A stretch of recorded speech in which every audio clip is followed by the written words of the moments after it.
Hi guys. So since it's windy out and I'm still not feeling well and I'm in bed, I'm doing studying again. So I figured I'd share what I'm reading. So let me switch the camera over. So I'm back into this book and I'm pretty much almost halfway through. But what was interesting is this part here when they start talking about compulsions and issues and disorders. And one of them that piqued my interest was the extortion skin picking disorder, because I don't only bite my nails. I have issues with scratching or issues of kind of harming or skin picking. One of my biggest issues is biting the inside of my mouth when nervous. And anyway, it says in this book, new diagnosis in DSM-5 individuals are regarded as having extortion skin picking disorder. If they repeatedly pick at their own skin, the skin picking may be of healthy skin with mild irregularities such as moles, pimples, calluses, or scabs. People with the disorder pick at these bodily areas either with their own fingernails for the instruments or with instruments such as tweezers. These individuals spend a considerable amount of time engaging in skin picking, perhaps as much as several hours per day.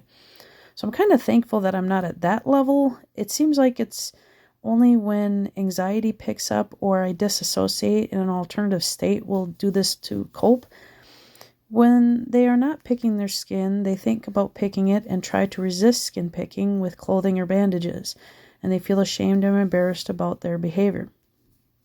Now, with the harming issue, I can relate to that. Years ago, I used to cut the top of a tube sock off to cover it because I didn't want to see it, and I was ashamed of what the alternative state had done.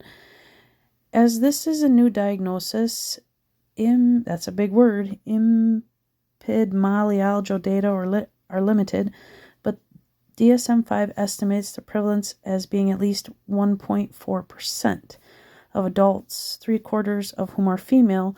Researchers believe that skin picking is valid as a distinct diagnosis for whatever that big word is, trichotilloma. Lochner, Grant, Olga, and Stein, 2012. However, the two disorders share features in terms of causes and effective treatment approaches. Now, this part here is interesting. Also, they always mention this little bio thing here, which is great. It kind of explaining what it is.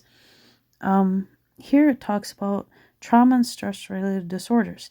Individuals who are exposed to trauma or stressors may develop one set of the disorders. These disorders include, as a diagnostic criterion, the condition that there is an actual event that precipitates the symptom of DSM-5 includes disorders in this group that were originally in the category of traumatic and stress-related anxiety disorders, along with disorders in childhood that can be traced to exposure to stress and trauma.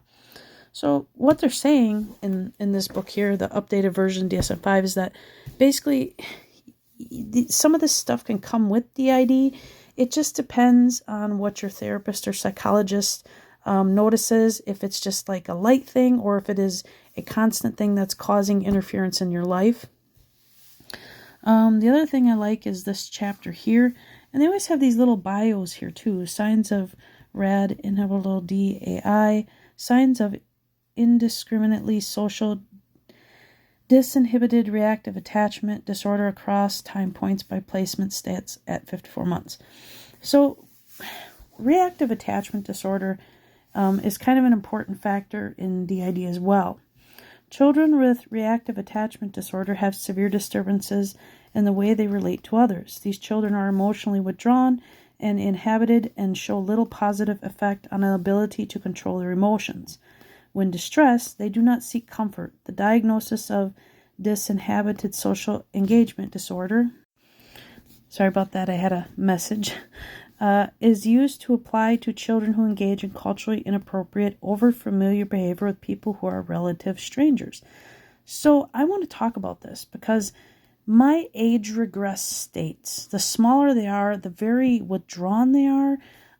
They can be kind of needy, but it seems like they don't want to engage with family, but more of someone, even a complete stranger, that seems to fit this comfort format of what their grandmother was. Hence, my grandmother. So it is interesting that this kind of falls in the DID category.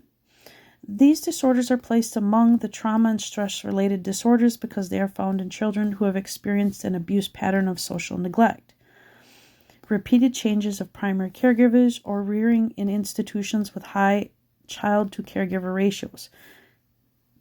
Consequently, such children are significantly impaired in their ability to interact with other children and adults. Now, I can relate to this too because as a young child, I did not have normal interaction with children. So most percent of the time when I started school, I didn't know how to react or how to engage. Researchers conduct a longitudinal study of previous institutionalized Romanian children found these children developed as indiscriminately social / disinhibited children during these early infancy as a result of poor caregiving. These disorders did not improve, even when the quality of their caregiving improved.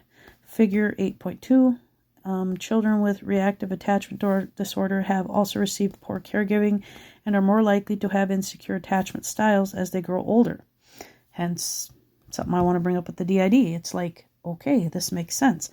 That's what I love about psychology and trying to figure things out, because it also gives you answers for yourself. And I guess another thing you can look at here is they give what the meaning of these things are, which will help you understand and, be better to engage with what you think might be going on. They also bring up acute stress disorder and post-traumatic stress disorder, but I'm kind of stick to this kind of being shorter and maybe get into this later. So I hope you found that kind of useful. I know it's kind of a short-term video, but I like digging into this stuff because it always seems to give me answers for my own disorder, and the fact that I'm kind of stuck here in bed and not feeling good, it gives me hope to be able to put my mind somewhere else. So that's all I have today. Loves. Bye.